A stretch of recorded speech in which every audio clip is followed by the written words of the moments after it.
moi, j'ai des buts financiers dans la vie. J'ai 4 enfants, c'est de mettre chacun de mes enfants comme il faut. Et c'était d'avoir... tu sais, j'ai investi en immobilier. Ouais. Ça, d'avoir un bâtiment pour chacun de mes enfants. Ah ouais, Tu vois. Et là, j'y suis, donc ça tombe au moment où... Ouais, moi je te dis, il va pas, Mais si. il va pas arrêter. Mais est-ce que parce que même le plaisir que ça t'apporte, parce que c'est ça le truc aussi. Non, non, bien sûr. Mais moi, j'ai pu faire ce métier que parce que j'ai énormément de plaisir. C'est pour ça que je le fais encore aujourd'hui sans rien utiliser. Ouais.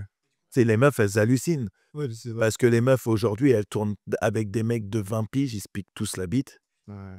Tu piques la bite? Là, ils se piquent. Là, 90% du porno se pique la bite. Vraiment. Et donc il Ils injectent un truc dans la tub. ça s'appelle comment? Alors, il y a différents noms. Hot. En fait, moi, j'ai entendu différents noms. Il y en a qui appellent ça le caverjack, il y en a qui appellent ça la papavérine, il y a d'autres noms. OK. Les mecs, ils sont une picouse et ils ont une érection pendant 2 heures. Par contre, ils ne sentent absolument pas leur bite. Donc, du coup, Ils ont du plaisir, ils galèrent. Non, non. Ils galèrent à faire les jacks aussi, vu qu'ils sentent pas leur tub. Des mecs qui mettent une demi-heure à Shekra. Et c'est hyper mauvais ça, non? Mais c'est super mauvais. C'est surtout pas fait pour... Est-ce que tu as le logo Ground and Pound à la limite? Parce que j'ai le logo Ground and Pound. Ah! Je l'ai. C'est surtout pas fait pour être utilisé tous les jours et même plusieurs fois par jour. Parce que tu te désensibilises à mort. Complètement. C'est des mecs qui... Ils commencent à 20 ans à se piquer la bite. À 22 ans, c'est du chewing-gum leur truc. Et oublient à la maison de le faire sans se piquer. Ils sont obligés de le faire même à la maison. Mais et ils le font parce qu'il y a une carrière à faire ou Oui, sauf qu'ils se rendent pas compte que c'est une carrière plus qu'éphémère. Des mecs comme moi qui vont, ou comme Rocco qui vont durer autant d'années, des décennies, Ouais. c'est fini tout ça. Putain. C'est fini. Et les mecs, maintenant, ils se retrouvent à tellement utiliser les picousses que ça commence à plus marcher. Et après, ils vont se faire installer des pompes dans le sgeg, quoi. Ouais. Moi, quand on est là, effectivement, c'est que probablement la retraite est proche. Je te jure. Ouais, je te l'ai envoyé. Vraiment, vraiment, vraiment compliqué. Mais c'est terrifiant. C'est Parce que la première fois que j'avais entendu parler de ça, c'était je connais pas le mec, mais ils en avaient parlé dans les médias un peu mainstream, un mec qui était vu comme la nouvelle star et qui avait arrêté genre assez tôt à cause de ça, Ouais, justement, sûrement. à cause des produits. Mais c'est ouf. Et parce que quoi, c'est genre le Viagra, c'est trop dangereux? Non, c'est que, le Viagra, c'est pas fiable à 100%. D'accord. Et comme tous les trucs, comme tous les cachetons que tu vas prendre, une fois que ton corps s'y habitue, le pourcentage de réussite ralentit, tu vois. D'ailleurs, on a Ben, donc là voilà, qui va être, qu'on va mettre sur Reel, tu sais, qui se sert du Viagra comme pré-workout. Oui, on lui a dit que c'était un fou furieux. Bah, en fait, c'est intelligent d'une manière. En fait, le Viagra, c'est quoi? À la base, c'était... il faisait des études pour faire un truc pour le cœur. OK. C'est un vasodilatateur. Du coup, ça t'ouvre les veines. Du coup, tu peux amener beaucoup plus d'oxygène plus rapidement. Bon, ça te fout des érections et des maux de tête. Oui, voilà, bah, c'est ce qu'il disait là, il a dû à la dose parce qu'il a mal à la tête. Et la gueule toute rouge, Ouais. Ah oui. tu vois? Parce que, bah, effectivement, ça ouvre pas que les veines de la teub. Ah mais ça doit être un nid à AVC ou truc comme ça. Magnifique. Ouais, c'est juste bizarre, elle a pas beaucoup de ce qui est peut-être pas trop grave, elle est pas très illuminée, tu sais? Et c'est fait exprès parce que pour les reflets. Ouais, pour les reflets et en gros, j'ai vraiment baissé ça de façon à ce que maintenant c'est bien harmonieux sur la cam. Ça rend bien. D'ailleurs, on en profite pour vous le dire les gars. On vous fait gagner des t-shirts Ground and Pound. Mais putain, j'ai mon pull aussi qui est juste derrière. Le pull, mais on fait juste. Eh, on va pas foutre le. Attends, mais on tourne depuis tout à l'heure. On tourne depuis tout à l'heure. Il y a des trucs qu'on coupera. Non. Si je me trompe, ce que c'est. Regardez-le, il est magnifique. Merci, big up à Nico. Nico Murano. Comment les gens participent? Faut qu'ils posent une question. Qu'est-ce qu'on se dit? On tire au sort quelqu'un dans les commentaires? Enfin, quelqu'un. 10 personnes dans les commentaires? 10 personnes? Ah bah c'est comme ça. Ouais. Ah oui, ah non, mais c'est un vrai concours. Nico, il a dit on fait les choses bien. Donc, Let's go. 10 personnes dans les commentaires? Ouais. Faudrait qu'ils commentent quoi? Selon... Non, ça ferait trop long comme concours. Exactement. Selon vous, qui a le meilleur Ground and Pound de nous trois? À quel âge est-ce que Manu va prendre sa retraite? Comme ça, au moment où il prend sa retraite, on tire au sort les gars. Ah oui, je te jure. Normalement, les gars, vous n'allez pas attendre très longtemps. Ouais. Parce que comme normalement, à l'instar de Daniel Cormier, Manu a toujours dit qu'après 50 ans, Oui, c'était rideau. Hein. c'était 40 ans, Daniel Cormier. Ouais. Ouais. Ouais. Moi, 50 ans, je l'ai toujours dit. Je l'ai toujours dit. Maintenant. Moi, j'ai toujours dit à 50 ans, on verra bien. Ah, vous êtes des salauds avec moi. Non, mais... Ah, les bullies. Oui. Ouais, mais en même temps, tu vis ta meilleure vie, Manu. Oui, et comme ça nous rend un peu jaloux, bah, il faut qu'on te tire vers le bas. Mais pas crâne. Même pas jaloux, mais Non, ça pas- fait c'est pas- plaisir de voir ça. Ça fait plaisir de voir ça. Merci, les gars. Oui. Oui. Non, non, c'est vrai. C'est même. En plus, c'est vrai. C'est même pas de la jalousie. C'est vraiment en mode. Purée, t'as craqué le code. C'est beau. Si, c'est beau. Non, souvent, on se le dit. Hein. Ouais. Quand il nous appelle, il est 16h, il est... Ah, vous voyez ce que je viens de faire? On est le samedi matin. Regardez-moi ces superbes steaks. Tu vas faire quoi aujourd'hui, Manu? Bon, j'ai eu une petite scène tout à l'heure, mais là, bon, je vais peut-être aller faire un tennis. Mais là, je suis en train de faire de la cuisine. La maison est en train de se terminer. Là, le jardin fait 1000 mètres carrés, c'est pas mal. Et il termine par un lundi comme un autre. Et tout ça, et ça, c'est le plus important pour moi, parce que c'est surtout pour ça qu'on se le dit, en fait, c'est qu'au-delà du matériel, c'est qu'en plus, t'as une famille aimante et tu les kiffes, ça se passe bien, et ça, c'est une bonne Ça, c'est vraiment important. Parce que c'est ce qu'on se dit de plus en plus. Hein. C'est vrai que les gens qui ont 50 ans. Hein. Pas encore, pas encore. Pas encore 50 ans, mais tu sais, quand t'as pas fondé une famille, tu vois, c'est pas que ça devient. Parce qu'après, tu peux avoir des choses qui font que.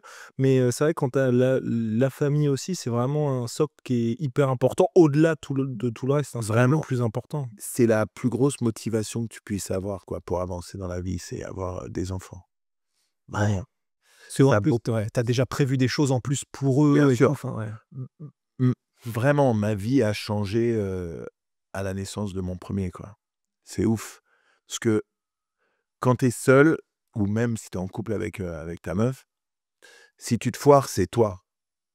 Tu vois, Ouais. donc, tu peux toujours te relever et repartir sur autre chose. C'est relou, mais bien sûr, personne n'a envie de foirer, mais au moins, c'est pas tant de pression que ça.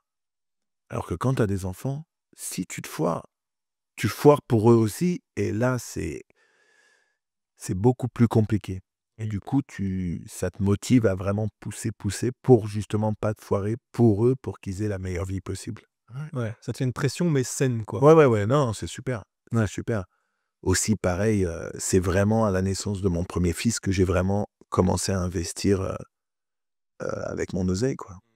Avant, Vous avez quel âge mon premier fils, j'avais 31 ans. Ok. Tu vois. Putain, merde. Qu'est-ce qu'on fout Qu'est-ce qu'on Vous êtes à la traîne, les gars. Qu'est-ce qu'on fout Bah, sauf si on le fait cette année, du coup, mais... Ouais. Allez, On va rentrer. allez, ciao. Allez, on va reprendre notre temps. Je vous donnerai un code pour un site sympa qui vous montre comment faire. Quel fou furieux. Quel fou furieux. Oui.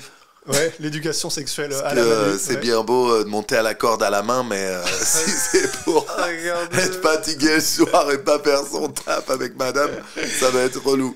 C'est pour ça, et c'est pour ça qu'on se disait justement, et là, on peut, bah, j'espère en tout cas le dire, mais c'est Manu n'a jamais utilisé de produits dopants, mais pour toutes les parties de son corps. Aucun, ouais. Et justement, c'est Mais là où j'en la diff sais, se non. fait. Les gens le savent. Et la meilleure, bah, j'en sais rien, je ne sais pas, peut-être que tu mens, mais la meilleure, je pense, entre guillemets, preuve que je pense tu ne m'étonnes pas, parce que là, t'inquiète pas que maintenant qu'on vient de dire que tu prenais rien, Ouais, tu vas prendre bien sûr Bon, la bien chose, sûr. Comme d'hab. mais c'est le fait que à 50 piges, le fait que tu continues de le faire et autant, c'est-à-dire que là, par exemple, tu es en France, tu vas le faire donc tous les jours. Ouais. Bon, et je pense qu'après après 30 ans de métier, si tu t'étais, on en parlait, mais piqué le robe, quoi que ce soit, ça, il y a longtemps que tu aurais été rideau, quoi. Mais même sans ça, je pense que les mecs qui sont aussi actifs à 50 piges, même si t'es pas acteur... Bah ouais, bon, après, ouais. Là, c'est une libido, c'est une fois tous les 100 ans, là. C'est étrange, hein. Je sais pas si dans le passé, je vous avais pas parlé de cette théorie, mais j'ai une théorie, c'est que, tu sais, dans le monde des fourmis ou des abeilles, chacun a un rôle. Tu vois, il va y avoir les... Moi, je dois toutes les baiser. Ouais, non mais c'est ça. Non mais regarde, Je pense que d'une certaine manière, les humains sont programmés différemment pour avoir un rôle. Et il faut juste trouver ce rôle-là et pour s'épanouir. Exactement. Ouais. Et je pense qu'il va y avoir des mecs qui vont être naturellement plus forts physiquement, qui sont faits pour bosser, d'autres qui vont avoir des dons intellectuels qui vont être là pour penser, etc. Et moi, je pense que mon don, c'était à la base pour procréer, quoi. Tu vois ce que je veux dire? Et je pense que dans mon ADN, il y a un truc qui fait que c'est plus facile pour moi que pour beaucoup d'autres. Pour moi, et il y a d'autres mecs que moi, bien sûr, mais Ouais. Ouais. T'es né pour recréer des tribus, Mm. quoi. Ouais. ouais. Mais non, mais c'est vrai, je pense qu'effectivement, on a tous un espèce de la nature est injuste par essence, mais c'est comme ça, mais on a tous, ouais, Pour toi, moi, ça va. faut qu'on fasse très attention au mot qu'on utilise. Ça. Mais c'est que, effectivement, que ce soit physiquement ou intellectuellement, on a tous un espèce de jet de dés, et évidemment la situation aussi avec laquelle on est, socialement, l'environnement, etc. Et ouais, c'est trouver le truc qui fait que en même temps, ça s'aligne avec toutes les, enfin pas les compétences, mais les capacités que tu as, en même temps avec tes appétences, ce que tu aimes faire ou pas, Bien sûr. et trouver ce truc qui fait que tout s'aligne et que donc ta vie a un peu plus de sens. Bien sûr. Ouais. Il y a tellement de gens qui passent à côté de leur vraie route. Tu vois ce que je veux dire? Imagine si Michael Phelps, au lieu de le mettre dans une piscine, tu lui donnes une batte de baseball. Peut-être qu'il aurait été très moyen en baseball. Oui, ouais. Ouais. Mais après, c'est vrai que c'est délicat aussi parce que d'un autre côté, il y a ça. Mais c'est pour ça que je pense qu'on peut aussi peut-être en faire la merde. L'extrapolation au hobby, parce qu'il y a aussi le fait que on a tous fait des tafs qui étaient juste alimentaires parce que il faut bien entre guillemets En sortir. ouais voilà juste Bien pouvoir vivre et que tout le monde ne peut pas non plus trouver c'est le truc qui fait que tu deviens athlète pro ou quoi que ce soit et donc Bien sûr. c'est pour ça que ça s'applique aussi je pense au hobby et à la manière dont on est juste en dehors du taf. Pour moi c'est même le taf, ça c'est pour ceux qui en ont le plus de chance. Et honnêtement, nous, on a eu de la chance. On a parti, on a vraiment, nous, on a été extrêmement chanceux. Ouais, il y a du travail, tout ce qu'on veut, mais il y a aussi de la chance d'être tombé au bon moment et des trucs. 10 ans en amont, on aurait pas pu Mais, faire. Ah, en arrière, pardon. mais Ouais. tout ce travail aussi, c'est parce que vous êtes des passionnés. Ouais. Vous n'allez pas compter vos heures. Vous allez faire... tu vois, tu vas pas te dire, putain, aujourd'hui, à 9h, je dois être là, à 5h. À Ouais. 5h01, tu es déjà dans ta voiture. Ouais. Mais disons, ça reste de la chance dans le sens où on a la chance d'Internet. Ouais, mais c'est parce que la raison pour laquelle on compte pas avec ces machins, c'est qu'on a pu tomber pile au moment où on peut du coup en faire un truc qui fait que ça marche suffisamment pour qu'on puisse en faire notre métier.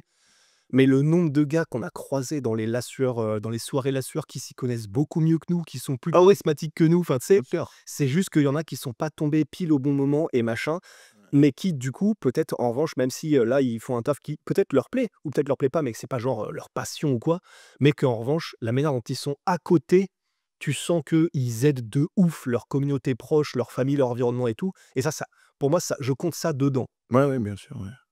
Tu sais, c'est marrant parce que mon fils et ses deux meilleurs potes, ils s'y connaissent tellement dans le MMA moderne, mais de ouf. Ils ont 18 ans maintenant, mais ça fait au moins 2 ans que je leur dis, mais pourquoi vous faites pas un truc à 3? Faire un petit podcast, j'ai le setup à la maison, ils pourraient faire un truc cool. Je leur dis, en plus, il n'y a personne dans vos âges qui font un truc comme ça, alors qu'il y a de plus en plus de mecs de vos âges qui sont fans de MMA. Ça se trouve, il y a un vrai truc à faire, tu vois.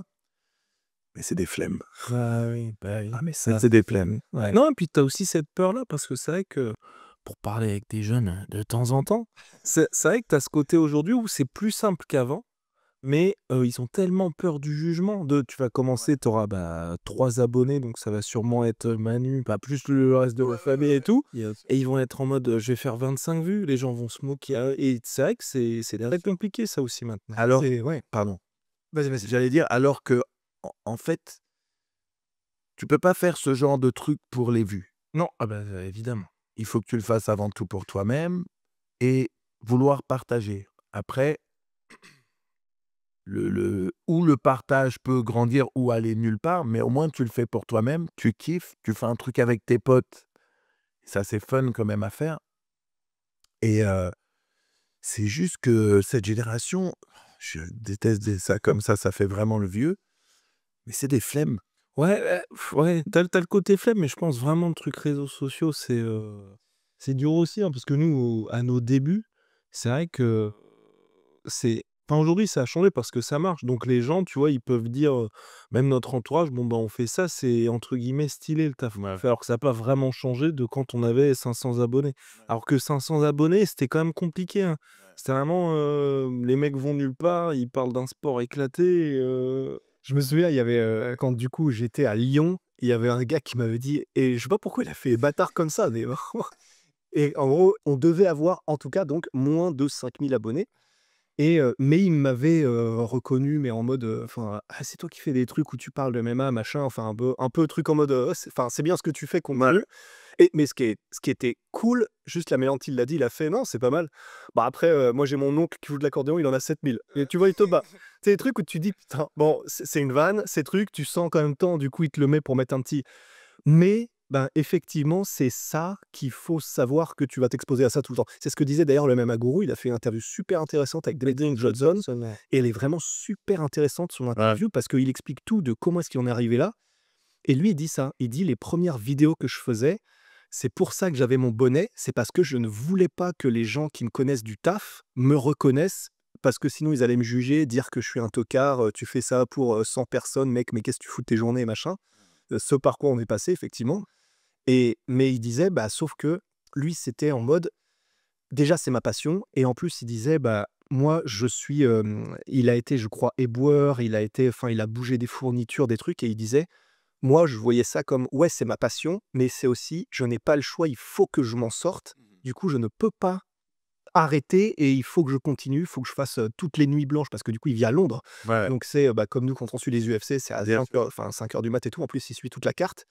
Mais il disait: «Ouais, c'est je n'ai pas le choix. Ouais, je vais y avoir du jugement, je vais essayer de m'en protéger au maximum, mais il faut que je le fasse» et c'est juste qu'il a grindé, il a pas arrêté. Bien Ça ne sûr. marchait pas pendant 2 ans, mais il a continué, qui fait qu'aujourd'hui, bah, il a cette expérience-là, il cartonne tout, mais il fait plus de chiffres que ESPN, les émissions qu'ils font et cetera, hein. Mais parce que, ouais, il est passé par cette phase, quoi. Non, mais il y a aussi, regarde, faut pas oublier ça, c'est que quand tu débutes, on va dire que tu as 5 abonnés sur ta chaîne. Mmh. Puis un jour, tu arrives à 500. Tu dis pas: «Putain, j'ai que 500 abonnés». Tu dis: Tu «C'est dis: tout». «Putain, j'ai 500 abonnés sur, ma chaîne», tu vois? Et un jour, tu as 5000. Ouais. Waouh! C'était une Tu te rappelles l'époque où on avait 500? Et ça, c'est ouf, c'est aussi ça qui est gratifiant, c'est que les gens commencent à reconnaître que ton taf, c'est du bon taf, que tu fais bien attention, que tu choisis bien les sujets. Et c'est ça qui est cool. Et là, vous en êtes à combien aujourd'hui? Je crois que YouTube, on a atteint les 700 000. Ouais, on a atteint les Let's 700 000. go. Eh oui, mais Ouais. oui. Non, mais ça y est, mais c'est surtout les débuts parce que voilà, ça c'est bon, mais au début, c'est dur. Bien sûr. Ouais. Bah, c'est Bah, au début, c'est surtout quand tu prêtes attention à ce que nous, je pense, la chance qu'on a, c'est que, bah, quand on aime bien faire un truc, on le fait pour nous. Ouais. C'est vrai, quand tu sais que le jugement extérieur est vraiment important, je pense que c'est ça qui doit jouer, ouais. Bah, puis il y a les paliers, quoi. Et d'ailleurs, heureusement que Ben était là, Ben de Onae, qui lui, il avait déjà fait des trucs avec des youtubeurs connus, tout ça, et il nous avait expliqué que, je sais plus si on en avait parlé, mais que les gars, voilà exactement comment ça va se passer. Et je crois qu'on avait quoi, 10 000 abonnés, un truc comme ça. Mais ce qui était, nous, on s'attendait même pas à avoir 10 000 abonnés, hein. C'était monstrueux. Sûr. Et il nous avait dit, bah les gars, voilà exactement comment ça va se passer en termes de gens qui vont mettre des commentaires négatifs, juste gratuitement, etc. À 10 000 abonnés, 50 000. Si jamais vous arrivez à 500 000, là, vous aurez ça. Et il nous a donné en avance exactement tous les paliers qu'on allait prendre. C'est-à-dire les premières vagues où là, ouais, on a dit une connerie, mais du coup, on se prend une vague de machin. Les moments où vous aurez 50-50 à peu près, parce que c'est vrai qu'il y a une phase en fait où tu as à peu près 50-50. C'est au début, mais quand tu commences à faire un peu de chiffre, tu as genre 50% de commentaires négatifs. Les gens là, t'as pas en mode c'était mieux avant, quand on était entre nous et tout. Ouais. C'est ça. Et donc en fait, c'est vrai que tu as toutes ces phases-là. Nous, on a eu cette chance-là parce qu'il nous a dit voilà comment ça va se passer et il avait raison. Mais c'est vrai que putain, quand tu découvres et que tu prends ça les premières fois, je pense que ça va pas être facile. Ouais. Et c'est ce que tout le monde du coup a dû vivre. C'est l'avantage de venir du porno pour moi, c'est que j'en ai jamais eu. Tu sais, j'ai jamais fait gaffe Mmh. aux commentaires des gens, ou si je vois des commentaires, ça m'a jamais touché. Et on me parle souvent, tu vois, dans le porno, et j'explique, je dis, mais mec, si j'avais quelque chose à faire de ce que les autres pensent, j'aurais jamais commencé le porno. Ouais, bah oui, ouais. Si c'était un truc, tu vois. Donc, aujourd'hui, rarement je vois des commentaires. Quand c'est positif, bah, c'est toujours cool. Quand c'est négatif, qu'est-ce que j'en ai. Ouais. Le truc qui me fait toujours marrer, c'est quand je vois des commentaires qui disent ouais, de toute façon, c'est un gros toxico et ça se voit qu'il est plein de coke. Ça, c'est le plus drôle pour moi. Alors que tu tournes qu'à l'héroïne, quoi. Ouais, bien sûr. J'ai bougé avec. Maintenant, je suis full fentanyl. Fentanyl, je sais plus comment dire ça, mais. Non, mais ça. Ouais. Et ces commentaires, au contraire, ça me fait sourire parce que je me dis, mais super source. Donc, Ouais. Et donc, Le sujet du jour. oui. En allez. tout cas, pour commencer au moins. Oui. Oui. Tu voulais parler de MMA français d'abord ou les salaires? T'as envie de parler de quoi, Manu, T'as d'abord? envie de parler de... Allez, on part sur le MMA France. Allez. Donc Manu était à Ares Fighting Championship à la Oui. Vidas Arena. Oui. Très, très cool. J'ai eu beaucoup de chance d'être invité par mon pote Franck Gastambide. Alors, j'étais déjà agréablement surpris parce que la qualité des combats, beaucoup de finish, beaucoup de guerre, j'ai trouvé ça super cool. Il y a eu une décision avec laquelle j'ai vraiment pas été d'accord. Jordan. Ouais. Voilà. Rusty, il était plutôt d'accord avec ça. Donc, Ouais. mais pour moi, en vrai, les deux se valent. C'est parti. Je pense perso que le premier et deuxième round Ouais, c'est ce que je pense sont pour aussi. l'adversaire. Mais la question, c'est vraiment le deuxième round. Parce que le premier, il est clairement pour Armouche. Le deuxième, c'est là que se pose la question. Et le troisième, clairement pour Jordan. Ouais. Voilà. Et même le troisième, clairement pour Jordan, je suis pas si sûr que ça, quoi. Bah, en fait, pour moi, c'est si on garde en tête que c'est dommage d'abord, c'est pour, si je me souviens bien, effectivement, c'est là où pour moi le troisième est un peu plus clairement à Jordan. Ouais. Et en fait, c'est pour ça que ça ne me choquait pas que ce soit Jordan si on lui donne le deuxième aussi. Parce que c'est pas évident à départager, mais ça me choque pas en termes de pur dommage que ce soit Jordan auquel on le donne. C'est serré, mais ça me. Enfin, je suis pas en mode énorme vol. Ouais. Ouais. Moi, j'ai Faudrait le revoir. Ouais. Et ouais, faudrait le revoir. Mais à chaud, comme ça, en regardant, je voyais pas. Le premier truc que j'ai dit aux personnes qui étaient avec moi, c'est Jordan, au début du troisième round, c'est Jordan doit faire un finish. J'ai fini, ouais. À aucun moment, je me suis dit, il y a peut-être. Ouais. Je me suis dit, il y a peut-être 1-1. Ouais. C'est proche. Pareil. Je l'ai vu vraiment 1 et 2 les perdre. Maintenant, voilà, je suis pas juge, je suis pas. Mais Ouais. même si j'aime beaucoup Jordan Zebo, mais j'ai trouvé ça. Ouais. Bah, en tout cas, c'est clair que ça fait parler, donc t'as pas dû être le seul. Mais c'était un très bon combat. Ouais. Et le reste de la carte a été incroyable. Je suis pas très fort avec les noms des combattants. Non, mais c'était disputé. En vrai, c'était une vraie belle carte. Et pourquoi on voulait parler du MMA français? C'est vrai qu'on a l'impression qu'il y a une sorte de petite traversée du désert, normalisation, et puis traversée du désert, même du MMA mondial, parce que c'est ce qu'on disait avec Rusty. Là, il y a Ryan Bader donc, qui est parti de l'UFC. Là, il va faire, je crois, un combat au Rising, qui disait Du PFL. du PFL, pardon. J'ai dit de l'UFC, pardon, du PFL. En gros, il expliquait que là, la vraie crainte qu'il a, c'est qu'en fait, il n'y ait plus de choix pour les top athlètes. Parce que c'est vrai qu'aujourd'hui, le PFL aux States n'existe plus. En France, on a l'impression qu'il y a juste Ares et Ares qui ne fait plus des cartes aussi grandes qu'avant. Parce que là, la carte Ares, elle était sympa. Et j'en parlais aussi avec quelqu'un. Je disais, elle était sympa, mais tu enlèves Baki qui fait que tout le monde est venu. Je pense que on aurait juste été, elle est sympa, mais on n'a pas regardé la carte parce que c'est pas même si on les aime bien, mais c'est pas Vlad Gutu contre Hugo Guillon ou Jordan Zebo contre Armouche qui vont remplir une salle de 10 000 places. Et donc, j'ai l'impression, globalement, tout s'est un peu affaissé et tout le monde est en train de se dire soit faut qu'on soit dans le vert ou soit on arrête de prendre des risques. Donc, Bah, et après, comme ça, on te laisse la parole. Et en plus, il y a ça, le fait qu'on sent effectivement un petit peu une perte peut-être d'intérêt un petit peu parce que les chocs ne passionnent plus autant. Il y en a plus autant aussi, et de manière générale. Les athlètes français, ils sont au plus haut niveau. On a Nassourdine là qui est au plus haut niveau et qui va être remplaçant pour le combat pour le titre. Mais c'est vrai que sinon, il y a Benoît qui revient, mais pendant quelques temps, il y a Manon. Bon, ouais, voilà. on perd pour la ceinture. Mais... C'est ça. Mais disons qu'on n'a plus autant cette impression de là, tout est en train d'exploser dans tous les sens, des combattants français et du MMA français au global. Mais paradoxalement aussi, on a cette impression que dans les backstage et les histoires de derrière les fagots, des machins, entre les clubs, entre les entraîneurs, les machins, les médias et trucs, On a l'impression que, paradoxalement, ça aussi, du coup, c'est devenu beaucoup plus calme, ce qui est peut-être pas plus mal, mais en tout Ouais. cas, quoi qu'il en soit, on a une impression de ça y est, maintenant, il se passe plus grand-chose, quoi. Ouais. Et pour le cas de la France, faut dire ce qui est, ça on peut pas le nier. Le fait que Cédric Doumbé soit en ce moment très calme, ça met une petite clim aussi. Parce qu'on se rend compte, pardon, que à part lui qui fait du bruit, les autres sont assez discrets quand même. Médiatiquement, c'est sûr. Nassour, c'est pas le mec qui va. Oui, c'est pas sa personnalité. Ouais, c'est pas sa personnalité. Manon n'est pas comme ça non Ouais. plus. Cyril n'est plus là Et en mais ce moment. voilà, Benoît, c'est pas non plus sa personnalité d'être comme ça. Et c'est vrai que malgré tout, quand Cédric faisait un combat ou préparait un combat, ça faisait toujours du bruit, ça faisait toujours parler des Français. Pour moi, ça reste quand même, c'est sûr. Et quand il est là, le MMA français le remercie, ça c'est vrai. Mais même si c'est vrai, pour moi, c'est le fait qu'il y ait, que du coup Benoît, c'est aussi parce que comme ses résultats n'étaient pas aussi bons ces derniers temps, parce que quand il était sur sa lancée, il faisait des chiffres de fou furieux. Enfin, nous, on peut se référer en tout cas aux chiffres qu'il y avait sur notre chaîne.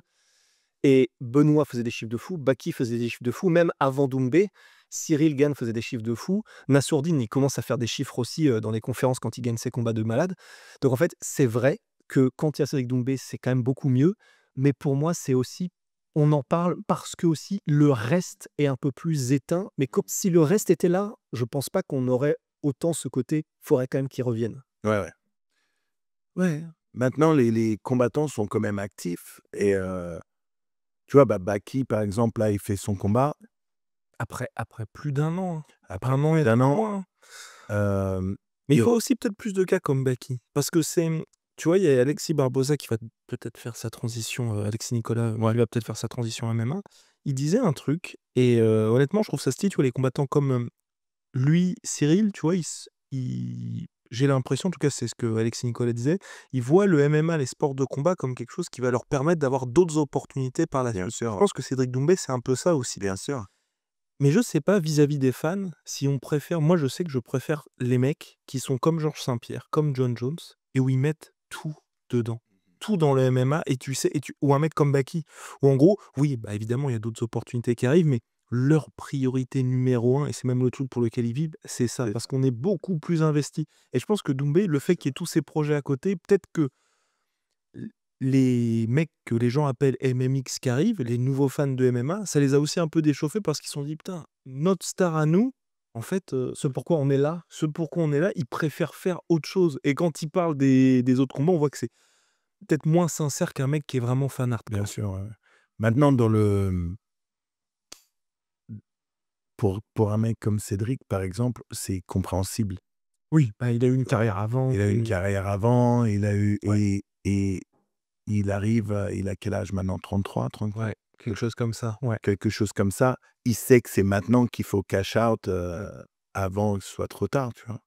Ouais, mais tu te dis, il aurait pu être plus actif, ou en tout cas, tu sais, qu'on ait des call-outs qui soient. En fait, faire rêver les gens. Parce que typiquement, là, par exemple, John Jones à Spinal, ça ne se fait pas, on attend depuis longtemps. Mais tu vois, Doumbé, il y a moins de monde au PFL. Mais c'est vrai qu'il y a des Mais combats. aussi, quel combat fait rêver Doumbé contre qui au PFL? Quel combat fait rêver? Pas faire rêver, mais au moins qu'on se dise, bon, bah, notre perspective aujourd'hui, genre typiquement, tu vois, Baki, quand il est revenu à Arès, ça me fait pas rêver Klinkhammer Baki. Mais que Baki soit en mode, je voulais affronter Klinkhammer, j'aurais aimé affronter Klinkhammer, bah, ça donne une direction où tu te dis, bon, franchement, c'est un combat, ça aurait été sympa de le voir, mais personne ne rêve de Klinkhammer. Et tu vois que au moins Doumbé soit le mec qui va être champion en fin d'année chez les welterweight, lui, j'ai envie de le Fait une prendre. histoire, en fait. On le connaît pas, mais tu vois qu'on ait un truc comme ça. Parce que là, c'est vrai que même lui, en termes d'ambition sportive, Bien sûr. je ne sais pas. Mais surtout quand tu arrives dans le MMA et que tu dis Ousmane, Hamzat. Ousmane, Hamzat, je vous prends tous, Conor McGregor, t'es où? Je suis en Irlande, allez viens. Mais c'est aussi ça le problème, ça fait l'effet de pétard mouillé. Mais en même temps, encore une fois, moi je comprends le choix de carrière, je comprends pourquoi. Ah, mais à 100%, ça par contre, c'est très bien géré. C'est une grosse prépa de l'après plus que du présent, tu vois. Complètement. Et même le passage en MMA, c'était déjà une préparation. Bien sûr. Baki, à son âge, c'est encore plus facile de concentré que sur le MMA parce que il est encore très jeune. Ouais, et il a il a le temps, voilà. Bah, en fait, c'est un peu bizarre parce qu'il y a cette espèce de contrat entre les fans et les combattants qui est que forcément, nous les fans, ce qui nous intéresse, ce pourquoi on est là, pourquoi on parle de MMA, c'est qu'on veut voir les combats où il y a des histoires stylées, où il y a que ce soit un bif ou que ce soit donc Baki Doumbé par exemple, il y avait une histoire qui était intéressante, le petit jeune qui arrive, qui parle très bien, qui est hyper ambitieux, contre le génie du kickboxing qui a fait sa transition, qui peut l'arrêter, machin. Enfin, il y avait des histoires intéressantes. Bien sûr. Mais en fait, c'est vrai que et j'ai l'impression que c'est un peu avec Cyril aussi le cas, ce côté, le contrat c'est tu nous fais kiffer et ou alors en tout cas tu combats et nous du coup c'est même pas forcément on sera derrière toi, c'est on va créer quelque chose, ça nous intéresse donc on va en parler, on va sur les réseaux, il va se passer quelque chose, mais c'est quand effectivement c'est le fond du fond, c'est qu'il y a un combat. Il peut faire des trucs à côté, mais tant qu'il y a une carrière qui est en cours et où on a des perspectives de pouvoir se dire il va aller là, faire ça, il veut faire ci, il veut faire ça, bah là nous on peut s'investir et je sais que comme tu dis et comme vous dites en fait pour Cédric Doumbé, comme on sait plus là exactement quels sont ses objectifs et Cyril c'est pareil en fait en vrai j'ai envie de le revoir mais comme lui-même n'est enfin c'est pas qu'il est pas investi mais c'est que tu vois on sait pas trop ce qu'il veut, ce qu'il fait et du coup nous-mêmes on descend un peu quoi. Bien sûr, ouais. Il y a un autre truc qui manque en France et ça, ils l'ont bien déjà, il faut comprendre un truc. Il y a un schéma à utiliser, c'est le schéma de l'UFC. Et à l'époque, en France, il y a un mec qui avait compris ça. Maintenant, qu'on l'aime ou qu'on l'aime pas, Fernand, il avait la bonne idée. Moi, c'est un mec que j'aime beaucoup, il a toujours été très classe avec moi. Pareil. Quand ils lancent l'ARES, ils font des embedded, ils font de la grosse promo. Là, Et ils avaient des ambitions de très gros combats aussi. Ouais. mais bien sûr, là, aujourd'hui, Ah, c'est ça. il n'y a pas ça. L'ARES, il y a une boîte qui a repris l'ARES. Apparemment, il y a de l'oseille. Je suis pas sûr que pour l'instant, l'ARES, ça ramène de l'oseille, mais il y a de l'oseille derrière.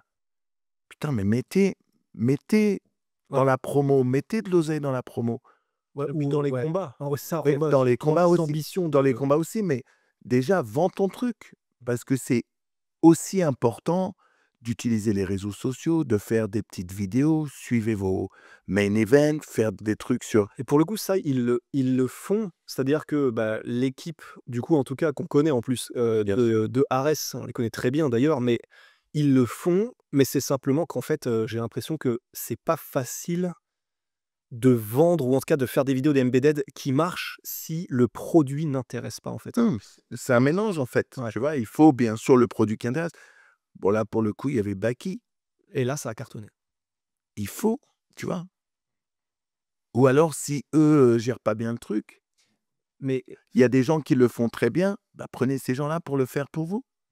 Non, mais surtout en termes de combat, en fait. Parce que moi, j'ai cette impression que tout se fait tout seul. Tu vois, bah, quand l'UFC, on l'a regretté aussi, c'est que par rapport à avant, il n'y a plus les trailers à la Aldo McGregor. Mais aujourd'hui, quand ils annoncent un gros combat, tout le monde va faire la com pour toi. Tu vois, ils vont annoncer Thomas Spinal John Jones, ils n'ont pas besoin de faire de trailer parce que tu sais que tout le monde va en parler. Et c'est vrai que là, Ares, quand il y avait l'époque des combats, Amin Ayoub, Damien Lapillus, Abdul contre Karl Amoussou, enfin, on était hypé. Enfin, c'est quand même une dinguerie de se dire qu'on arrivait à faire des combats franco-français, et même c'est ce qu'a très bien fait le KSW, le Amin Ayoub Le Bouk aurait pu être un combat Ares, tu vois. Bien sûr. Et qui avait essayé d'être fait à Ares aussi, je crois. Donc, tu vois, il y a des trucs comme ça où tu te dis, c'est un peu dommage. Et aujourd'hui, on va voir Baki, mais on va voir Baki exécuter le Brésilien. Malheureusement, C'était très dur, hein, parce que ça jouait sur le record du mec, 10 victoires, C'est une ça. seule défaite. Mais après, il y a 10 victoires et il y a 10 victoires. Ouais. Où tu les as cherchées, tes 10 victoires, où tu vas... et j'ai entendu dire que le mec dans le main event face à Baki, il était sur une base de 10 et 10 sur une victoire. C'est dur quand même. Le mec qui l'avait battu précédemment était Non, là. ça. Ouais. Que le mec qui combattait, c'était sur du 10-10. Non, il était à 10-1. Hein. Non, je parle d'oseille. Ah, pardon. C'est pas avec du 10-10 que tu vas faire venir des mecs. ça, pour le coup, oui, Ares avait essayé à l'époque avec Fernand. De signer des gros gars. Ouais, mais alors ça, je sais. En fait, enfin, je crois que pour Baki, le problème aussi, Baki, j'ai presque envie de mettre de côté. Enfin, c'est dommage qu'il y ait eu Lima, mais pour Baki, c'est qu'aussi Baki est vraiment très très chaud et que en soi, personne ne veut l'affronter. Si tu as un bon bilan et que tu affrontes Baki et que tu l'affrontes pas à l'UFC, bah, tu sais que tu reprends pour peut-être 2-3 ans, tu vois, à avoir du vert. Et en vrai, être à 10-10 en étant un Lima que personne ne connaît, hein. Je veux dire, Ouais. le payer 10-10 Lima, c'est exceptionnel, hein. Non, je te dis pas que le payer lui 10-10. Je te dis que payer 10-10, ça va faire venir personne. À part ce profil. Encore une fois, je suis pas en train de dire que Lima n'est pas un bon combattant ou quoi que ce soit. Je suis juste en train de dire Si que vous voulez des gros noms ou des anciens t'as UFC. Baki. Ce qu'ils avaient fait d'ailleurs, un ancien UFC. Oui, Escudero.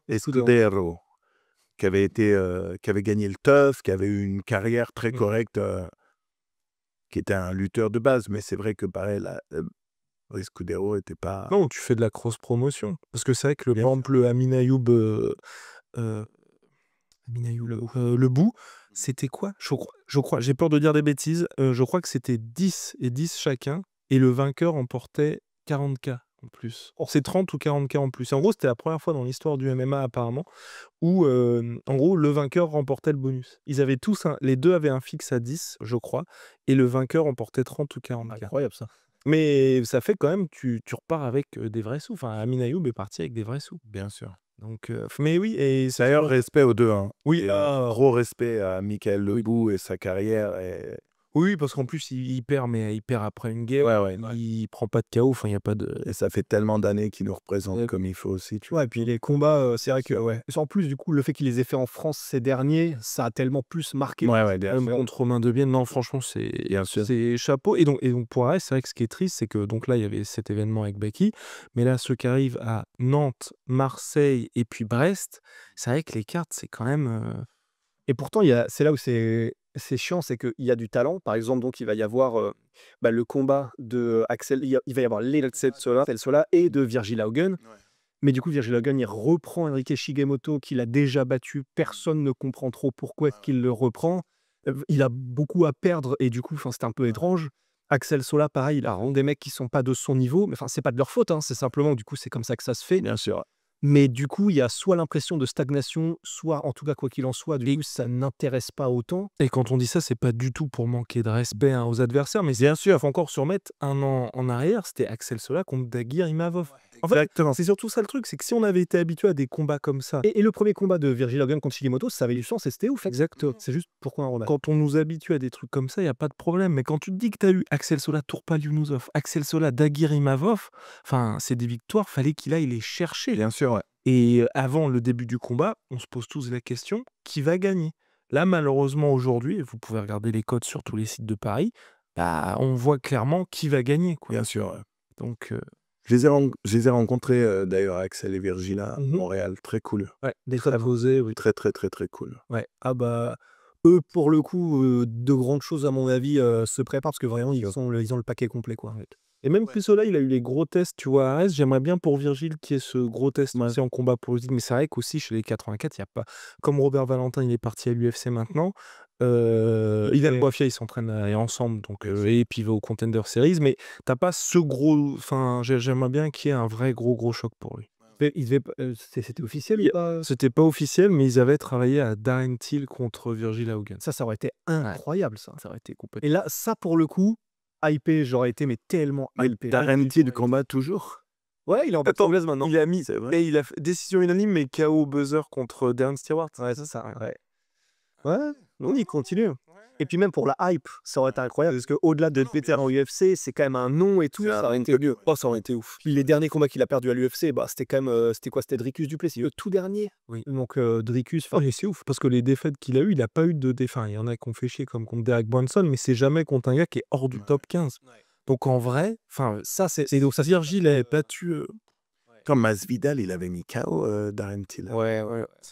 Arrête, Manu. Pourquoi tu fais ça, Manu, pourquoi t'es méchant? C'est un traumatisme. C'est un traumatisme. C'était magnifique. Non, c'était magnifique. Non, le combat était... le KO était magnifique. Ouais. Mais en tout cas, effectivement, donc, un combat comme ça, là, ça aurait été incroyable. Je pense que ça s'était pas fait, j'imagine, en tout cas pour des histoires de salaire ou de trucs comme ça. Mais ça, c'était une idée parfaite, par exemple. Et c'est vrai que c'est probablement plus de choses comme ça qu'il faudrait, parce que là, on parle d'Ares, mais c'est vrai que de manière globale, en France, il y a plus cette espèce d'effusion. Même, j'avais la sensation, il y a peut-être un an et demi, qu'il y avait un côté purée des pépites dans tous les sens. Tout le monde parle des pépites, tout le monde parle de eux qui sont expérimentés.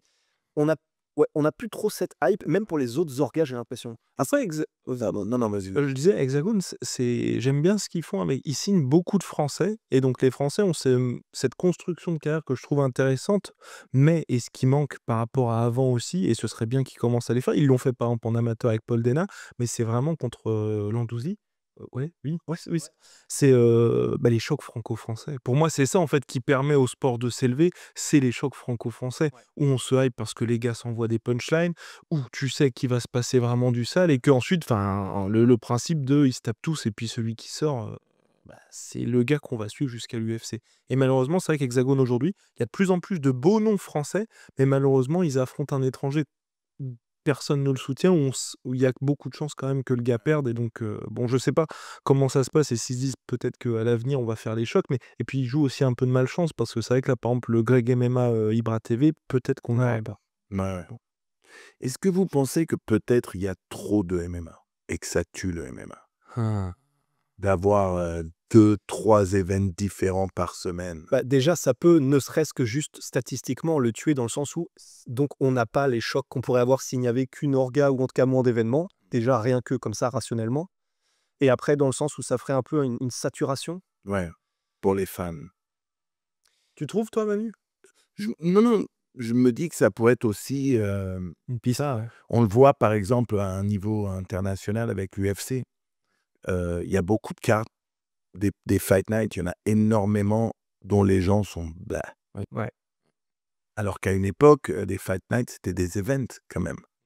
Ça restait des cartes intéressantes avec des main events et des co-main events qui valaient le coup, quoi. Vas-y. Oui, dans le sens où, à niveau international, non, mais c'est vrai que j'aimerais bien faire, tu vois, aux États-Unis, la seule grosse ligue, c'est l'UFC, point barre. Et j'aimerais bien qu'en France, c'était la grosse ligue française où tous les mecs se tapent. Tu vois, Mathieu Leto contre Virgil Hogan, oui. Amin Ayoub contre Axel Sola, oui. Et en fait, tu prends les meilleurs d'Hexagone, tu prends les meilleurs d'Ares. Ah non, incroyable. Et là, c'est ce qu'on veut voir. Et donc, c'est pour ça que j'ai envie de ça, parce que c'est vrai que quand tu regardes les autres pays où il y a une grosse orga qui cartonne, je veux dire, Octagon, tu sais que tous les Allemands, ils sont là-bas, les Tchèques, ils sont là-bas.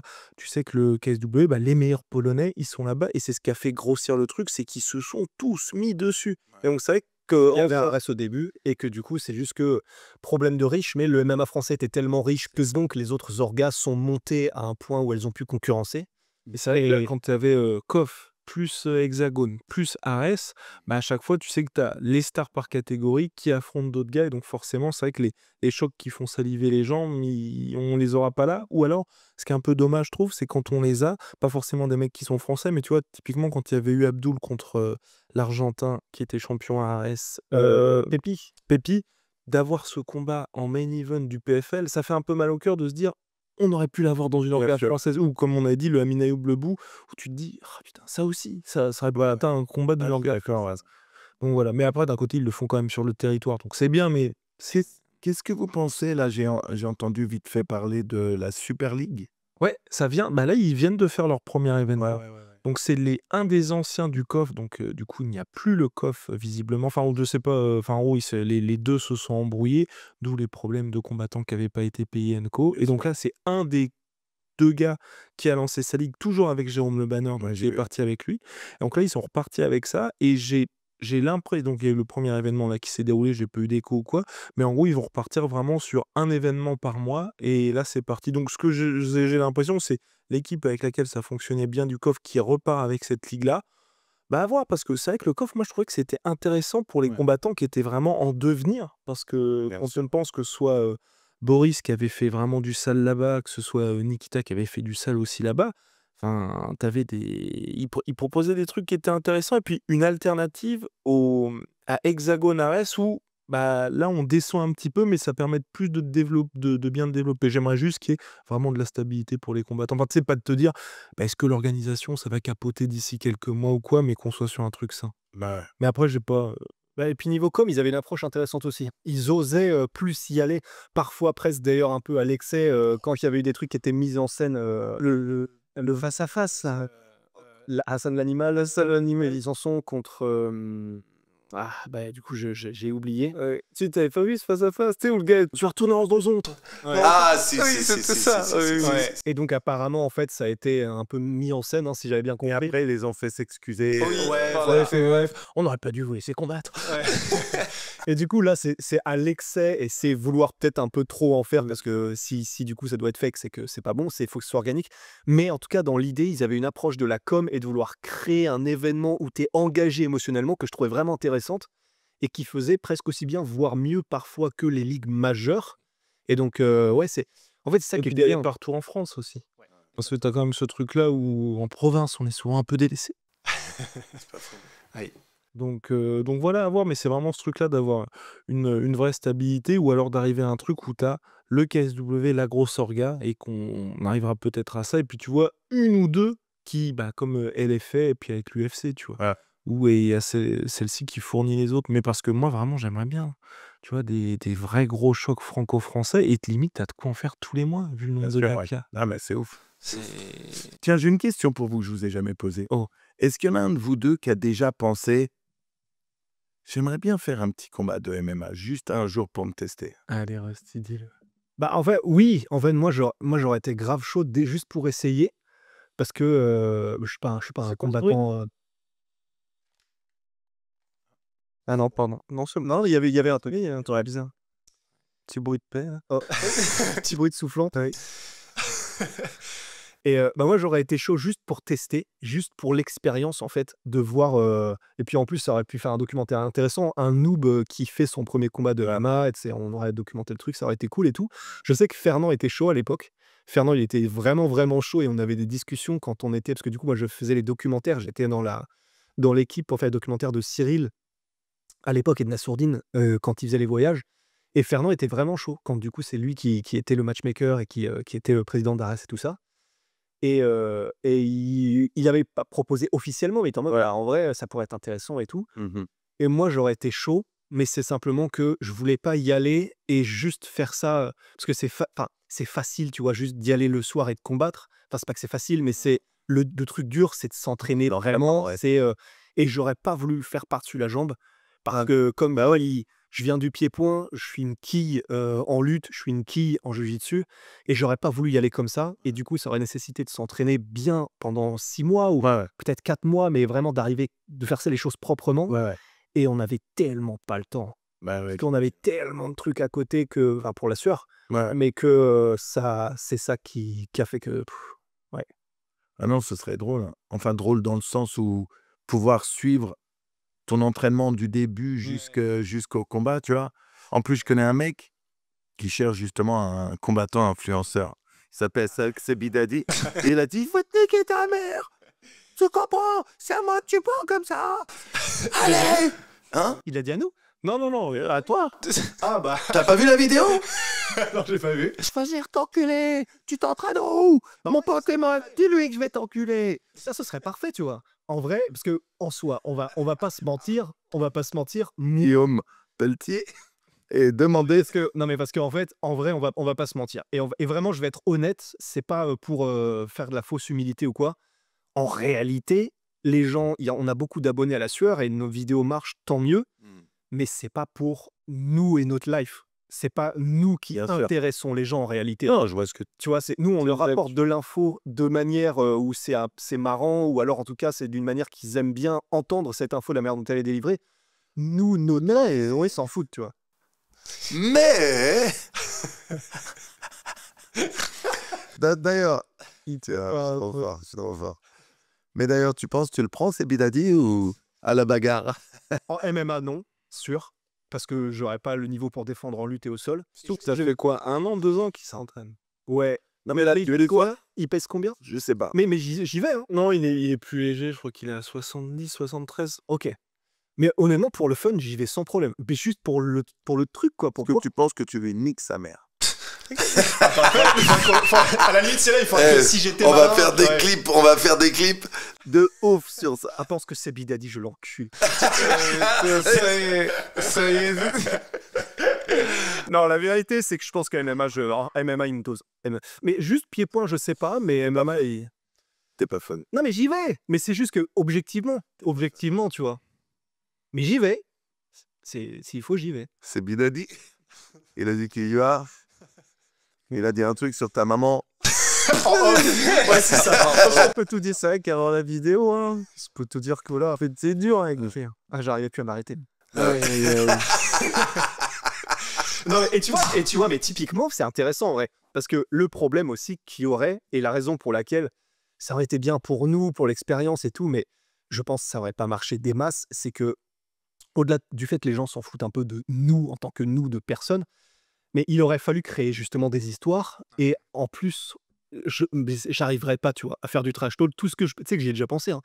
Et le pire que j'aurais pu dire à quelqu'un, mais je l'aurais pensé, mais c'est... Je vais être mal regardé. Non, mais parce que j'aurais pas réussi à faire du trash talk, j'arrive pas, mais ça aurait été, je vais essayer de te faire le plus mal possible, moi c'est ça mon but, mais c'est nul, tu vois. Ouais.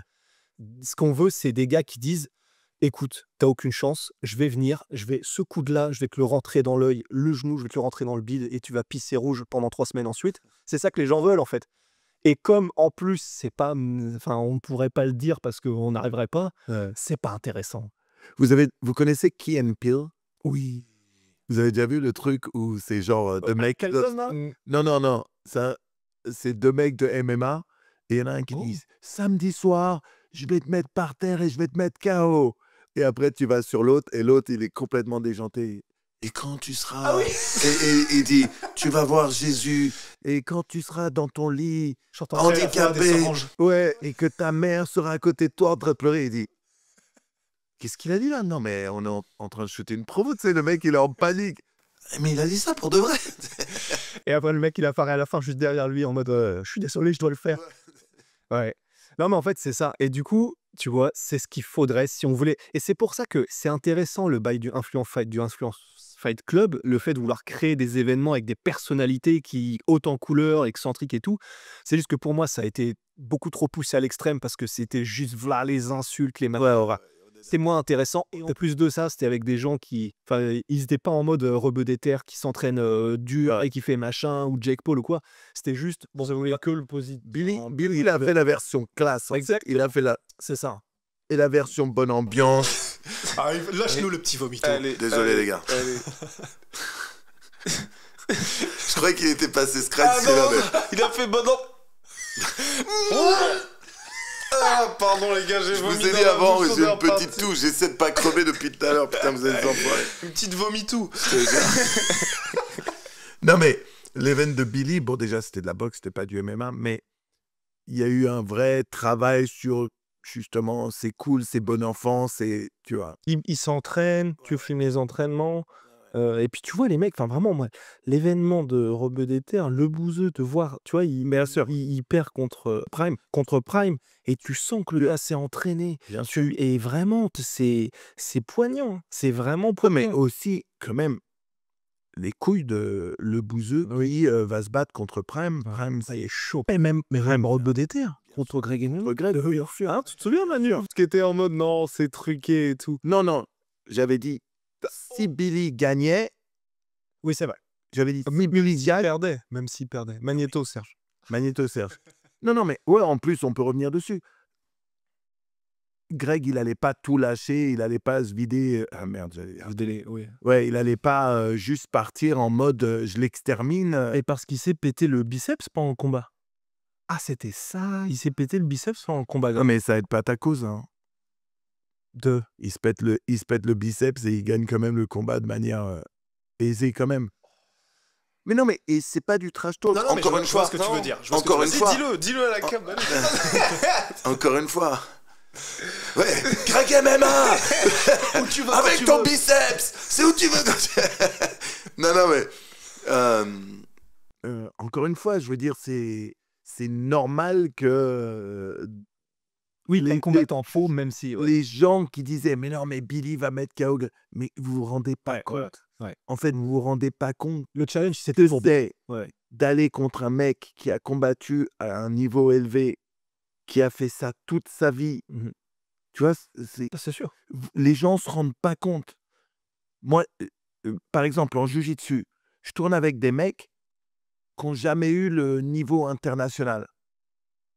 des bonnes ceintures noires, mais qui n'ont jamais. Et les mecs, ils me font la misère, frérot.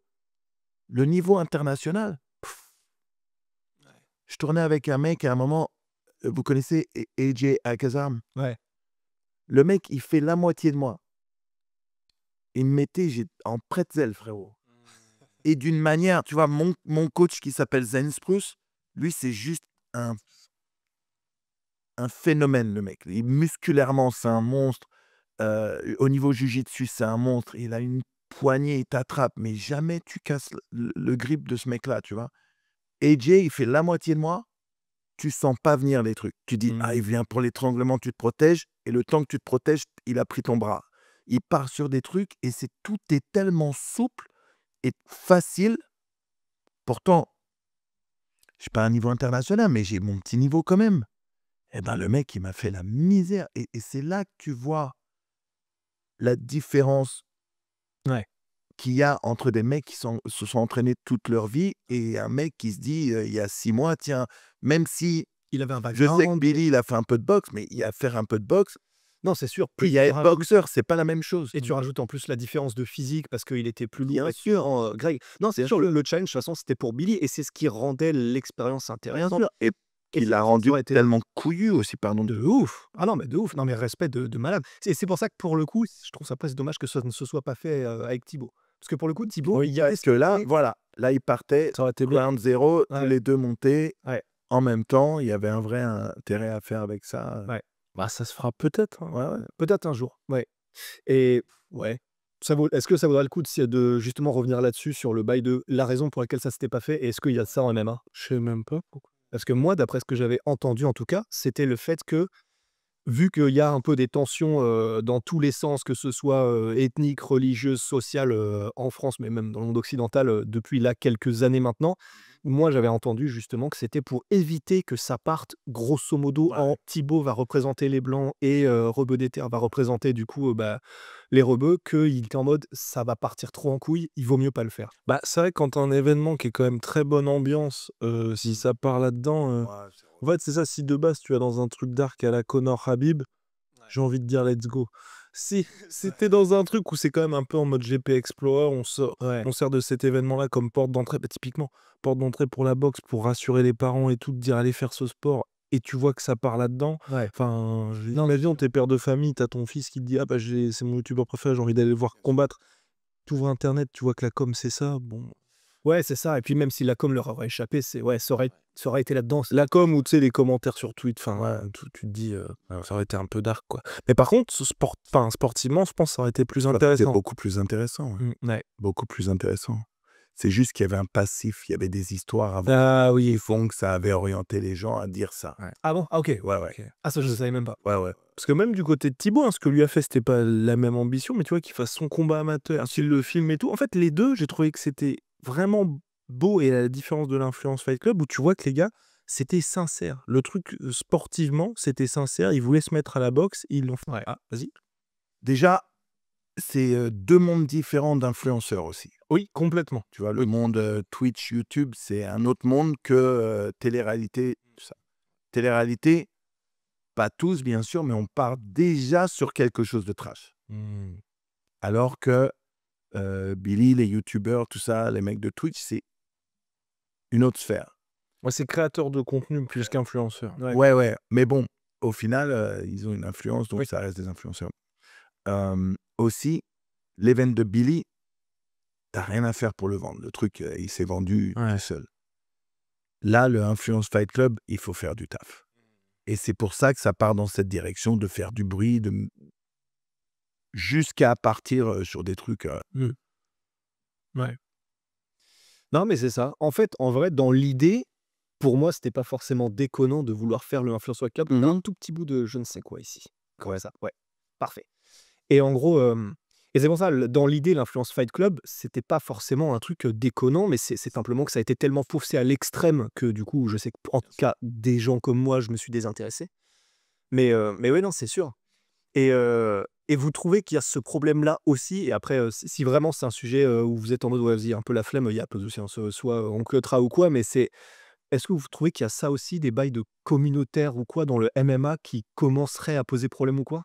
Pour l'instant, pour moi, le seul moment où il y a ça, c'est quand c'est Benoît Saint-Denis, parce que j'ai l'impression que du coup, c'est le moment où je le vois le plus en tout cas, ce bail de peut-être parce qu'il c'est même c'est quasiment sûr, parce qu'il représente, je pense, le côté, bah, blanc, catho et cetera et du coup, il a des groupes qui le supportent pour ce qu'il représente et des groupes qui, parce que justement symboliquement il représente tout ça, qui justement essaient de l'attaquer particulièrement.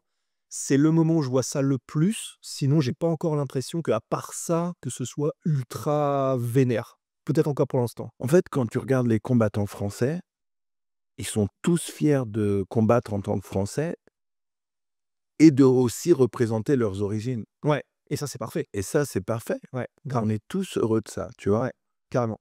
Euh,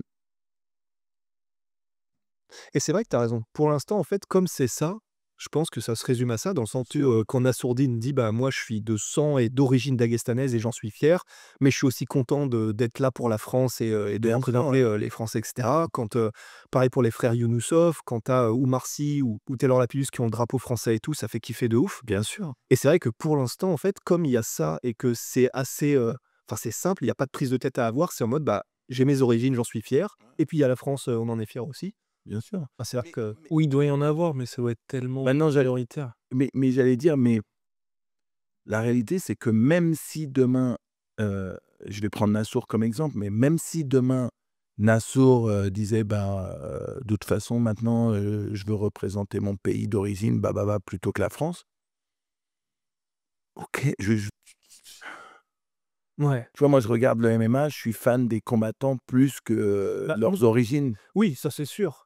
Après, je sais que quand on est. Je sais que perso, ça me ferait un petit peu mal au cœur. Je pense Oui, que toujours un peu dur. Ouais, Même les footballeurs, tu vois, qui vont porter le maillot de l'équipe de France, les gars sont plus sélectionnés, ensuite ils choisissent une autre nationalité. Je trouve que c'est un peu dur parce que ça fait un peu opportuniste. Changer maintenant? Ouais, je crois que c'est tant que t'as pas fait, je crois, hein, en football, tant que t'as pas fait de match officiel, si t'as fait des matchs amicaux, c'est ok. Mais si t'as fait par exemple une Coupe du Monde, ensuite ou un truc équivalent, tu ne peux pas. Je crois que c'est. Bah, puis après, je J'ai pense pas que. le foot, mais je me rappelle que c'était un truc genre, une fois que tu avais joué pour une équipe nationale, tu pouvais pas jouer. On va pas être officiel. C'est ça, en compète. Mais je sais que ouais, pour le coup, moi, ça me ferait un petit. Bah, en fait, c'est Très dur. parce qu'on est tribal, on est tribaux, tribut. Bah, tu le soutiens parce qu'il est français. Bah, ouais, bah, disons que ça fait un lien entre tous qui fait que c'est ta tribu, quoi. On partage ça, c'est machin. Et c'est vrai que du coup, si une personne volontairement en plus, du coup, parce que ce serait l'équivalent de dire je ne suis plus dans la tribu, Ouais. bah, je sais que moi, ça me ferait un petit truc en mode non, bah, dans ces cas-là, ouais, je sais que moi, ça me ferait, ça créerait une distance, en tout cas, un petit peu. Et le truc communautaire, non, parce que souvent on nous pose la question, on l'a pas vu, donc ça doit exister. Mais On le voit, disons, on le voit, mais pas au point où on a l'impression que ça, pour l'instant en tout cas, que ça gangrène quoi que ce soit. c'est pas négatif. Bah, même là, il y a Alexandra Tekena qui écrivait sur Twitter. En gros, je crois c'est un journaliste qui lui avait posé la question en mode est-ce qu'il y a des problèmes vu que vous êtes une femme à l'US Métro et tout. Elle a dit non, il y a pas de souci, tout va bien. Et ils ont plus besoin de son témoignage en fait. À partir du moment où elle avait dit que tout allait bien. Ouais. Donc c'est ça aussi, je pense qu'il y a quand même ce fantasme de le MMA, soit c'est d'un côté, soit de l'autre, soit machin, c'est un peu un sport, un peu trash, machin, donc il faudrait qu'on arrive à trouver des trucs, et c'est vrai que pour l'instant, nous, par expérience, on a jamais rien vu, et même, je me souviens, c'était quoi, il y a quelques années de ça, il y avait eu un truc sur le Factory, non? Ah Oui, oui, ils avaient mis quoi? C'était des islamistes ou des trucs, mais vraiment une dinguerie, hein. Non, mais attends, tu sais que avant que le MMA soit légalisé en France, tu avais le président de la FFJDA, donc la Fédération française de judo, qui était sur une émission télé à dire que les clubs de MMA, c'était des repères de djihadistes quand même. Il a dit ça dans une émission télé. Je crois, je suis pas sûr, mais il me semble que peut-être Cyril Diabaté était présent quand il a dit ça, mais je suis pas sûr, je veux pas dire de conneries, mais c'est fou. parce que ça, pour le coup, et ça, nous, pour avoir fait quand même pas mal de clubs, des documentaires, et puis parler à pas mal de combattants, autant le fait qu'on nous dise, là, même si on voit pour l'instant, ça ne gangrène pas les bails communautaires, peut-être que ça viendra si jamais, je pense, l'environnement France commence à vraiment aller de plus en plus dans des guerres, enfin, tu sais, des trucs bizarres ratio ethnique ou machin. Là, dans ces cas-là, forcément, comme lors d'une guerre froide pour les blocs soviétiques États-Unis, où le sport devient un moyen de représenter l'un ou l'autre, dans ces cas-là, peut-être que ça viendra effectivement, et là, c'est qu'on aura atteint un truc, ce sera pas Joe le rigolo. Mais en tout cas, pour l'instant, et c'est bien, c'est qu'on n'a même pas, enfin, on n'a pas à mentir, on peut le dire, dans les clubs, il n'y a pas ces bails-là du tout. Ou alors, c'est peut-être des trucs, il y en a, ça doit exister. Il y a eu des épiphénomènes. Ouais, voilà, des épiphénomènes, mais dans les gros clubs, en tout cas, dans les gros clubs, on le voit pas du tout. De toute façon, c'est un peu. Enfin, pour moi, ça, de toute façon, si tu veux être au plus haut niveau, c'est impossible. Ouais, je peux pas Comme les mecs Ouais. disent, ouais, BSD machin, il est raciste. En fait, t'es dans un truc où, comme t'es obligé de faire qu'il faut, en fait. Oui, c'est ce que. Et comme t'es obligé de t'entraîner avec tout le monde dans tous les sports. Ouais. Tu peux Bien pas avoir la team full blanc, team full black, team full match. Ouais. Regarde c'est pas Strickland. possible. Oui, voilà. Mais oui. Regarde Strickland. Il est parti du mec pro chelou, où maintenant il s'entraîne avec tout le monde. Il a compris que, Ça l'a même sauvé, justement. bien sûr, Ouais. maintenant, on sait tous aussi que le sport, ça a toujours été une manière d'échapper, entre guillemets, à la pauvreté. Ça a toujours été une route, Ascenseur social. voilà, prisée par les mecs de cité. Et quand je dis les mecs de cité, moi je suis un mec de cité, ça peut être un mec comme moi ou n'importe qui, mais du coup, regarde aux États-Unis, Ah, mais de toute façon, c'est logique. les quoi. Mexicains, les Renois, il y a beaucoup qui se dirigent vers le sport pour essayer de s'en sortir. Et oui, bah, des fois, ça va pas plaire à certains. Oui, des fois, dans des clubs, il va y avoir plus de rebeux que de Français ou de Renois. Mais on s'en bat les couilles. Parce que justement, au final, quand tu es dans le club, tout le monde est ensemble, tout le monde s'entraîne avec tout le monde. Mhm. Et pour que ça marche, parce que c'est vrai que quand tu dis qu'il y a des épiphénomènes, c'est vrai aussi. C'est-à-dire qu'on va pas non plus dresser un tableau idyllique en mode tout le monde, enfin c'est génial et finalement et machin, le vivre ensemble et tout. Bien sûr. Pour le coup, pour l'avoir même vécu moi-même dans des clubs de boxe thaï dans lesquels j'étais, notamment à Lyon, c'est vrai qu'il y a des moments où typiquement, quand tu es effectivement soit en minorité ou quoi, tu peux vivre des moments chelous. C'est vrai, ça existe. Mais maintenant, effectivement, en fait, et c'est là où je vous rejoins, comme vous dites, à partir du moment où tu veux que ça marche, en fait, tu ne peux pas fonctionner comme ça. C'est impossible. Bien sûr. Et donc, dans tous les clubs qu'on a pu voir, et c'est ça qui, au contraire, redonne un peu d'espoir et de machin, c'est de voir justement que quand ça doit marcher et qu'il faut que ça marche et qu'il faut mettre les gens au pas pour justement qu'il n'y ait pas ces épiphénomènes et quand il y en a, les recadrer, les machins, bah effectivement, c'est dans les clubs où ils sont conscients que c'est pas possible et que sinon, ça va trop vite, en fait, quoi. Bien sûr. Ce qui fait plaisir, on en avait déjà parlé, c'est chaque fois qu'il y a des bastons, des combats avec des Français, bah, tous les Français encouragent, je parle des combattants français, vont encourager, même s'ils font pas partie du même club, même si Ouais, c'est pas des ça, partenaires d'entraînement. Allez, vas-y, avant même que, par exemple, quand Benoît avait combattu et que Nassour et Cyril, et alors qu'à la base, ils n'étaient pas partenaires d'entraînement, bah, ils s'encouragent entre eux et ça, je trouve ça stylé. Et c'est bien la preuve que, Ouais. Non, ça faisait vraiment plaisir. bien sûr, ouais. Ouais, ces moments-là où tous les combattants français de tous les clubs allaient soutenir Morgan, Nassour, Bien Cyril, sûr. Benoît et tout. Putain, ça, c'est vrai que... C'est incroyable, Ouais, non, ça faisait du bien de ouf. incroyable. Et puis, ouais, bah, pour finir sur ce truc du MMA français, à la limite... Je pense ce qui serait curieux juste là-dessus, c'est de voir si un jour il y a une organisation française qui ose surfer là-dessus. Enfin, qui ose organiser un combat vraiment où il y aura vraiment... Tu sens que les gens vont engager par rapport à ça. Je pense que là, vraiment, si tu utilises cet angle, tu demandes à ce que ce soit la merde dans les gradins. Ouais, c'est ça, il faut te dire. Comme je vous avais dit, hein, moi j'étais Khabib Connor, j'y étais. Ouais, c'était pas marrant. C'est avec l'après-combat, j'ai vu. Non, ils se sont fait mettre partout, partout. Ouais. En plus là, des deux côtés, tu avais mis les Irlandais connus pour leur facilité à boire de l'alcool, les Russes connus pour leur facilité à boire de l'alcool. Ouais. Et à côté de ça, du coup, des Dagestanais connus pour s'entraîner. Ouais, qu'ils bien ont 3 sûr. ans. Ouais. Leur facilité à se battre, mon pote et moi, yeah, allez, battez-vous les gars. Ouais, non, mais... Non, mais c'est vrai que par contre, et alors là, ce serait tellement... Parce qu'au final, si jamais il se passait pour le MMA français un équivalent de Conor Khabib, ce serait désastreux. Ouais. Oui. Parce Ah bah que là, ça terrible. Le sport peut se faire interdire, je pense. Hein. Ça, après, ouais. du coup, ça nous mettrait dans le mal en France. Ouais, oui. Mais c'est vrai que globalement, Ça confirmerait tout ce que ces gens disaient avant qu'ils ne voulaient pas laisser le MMA, la compétition MMA en France arriver, quoi. Ouais, c'est ça légitimerait les critiques qui diraient les mecs sont tous Alors, vous bourrés. l'avez dit. Ouais. Regardez, il y a 20 ans, vous l'avez dit. Ouais. mais et c'est là que c'est quand même assez dingue la différence de traitement entre le foot et le MMA.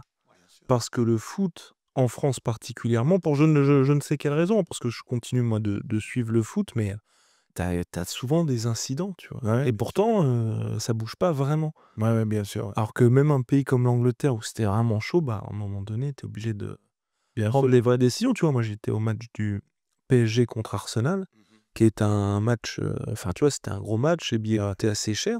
Bah, tu vois, mon père, il a 70 ans maintenant, et à certains moments, enfin, notamment à la fin du match, j'étais pas bien d'être avec lui, tu vois.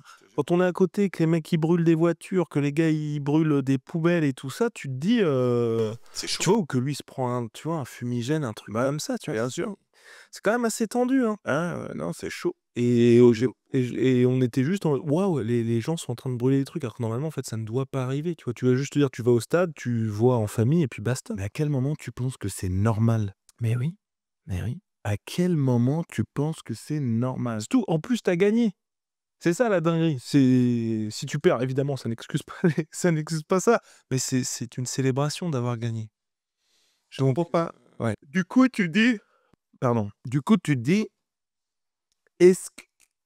Parce que là, que le PSG gagne ou perde, l'un ou l'autre, tu sais que ça va être le bordel. Exactement. Oui, là, la finale de Ligue des Champions le 31 mai, ça appartient. C'est qui contre qui? Ah oui, c'est pareil en plus. PSG et Inter. Ah non, mais c'était chaud. Hein. Vraiment, l'après-match, ils ont tout brûlé, les mecs. Ça fait pas des. Et tu te dis, mais c'est tout pourquoi? T'avais des habitations, en gros, ils avaient brûlé les poubelles, les arbres commençaient à cramer, et t'avais des apparts. Enfin, vraiment, Non, c'est flippant. c'est. Non, c'est vraiment très chaud. Et c'est pour ça, tu vois, le MMA, la chance qu'on a, c'est vrai que pour l'instant, tous les événements sont bien déroulés. Il y a juste, je sais plus quel arrêt où il y avait une baston, là. L'événement arrêt où tu as vu aussi c'était le showcase de Leto avec la MILF qui avait dansé sur le truc, là. C'était juste avant l'UFC. Il y avait une baston générale. Je crois qu'il y avait eu Youssouf Binaté aussi dans le public. C'était vraiment parti. Il n'y avait pas eu un truc récemment avec. J'ai pas envie de dire des conneries, mais tu sais, des gars qui s'étaient ramenés pour Walid Tandia. Mais il n'y avait pas eu de bagarre en fait. Il y avait Non, pas eu non, de bagarre, C'était non, juste non. des fumigènes. Il y a des deux. Juste des- oui, oui. Non, ouais, mais c'est vrai que ça, pour le coup, si ça arrive en MMA, les bails de Comia en Ligue des Champions avec le PSG ou quoi, mais alors là, on est tellement mort. C'est fini. Il suffit que ce soit pas, entre guillemets, juste du mobilier cramé, mais que tu finisses avec un mec poignardé ou quoi, mais alors là, ouais.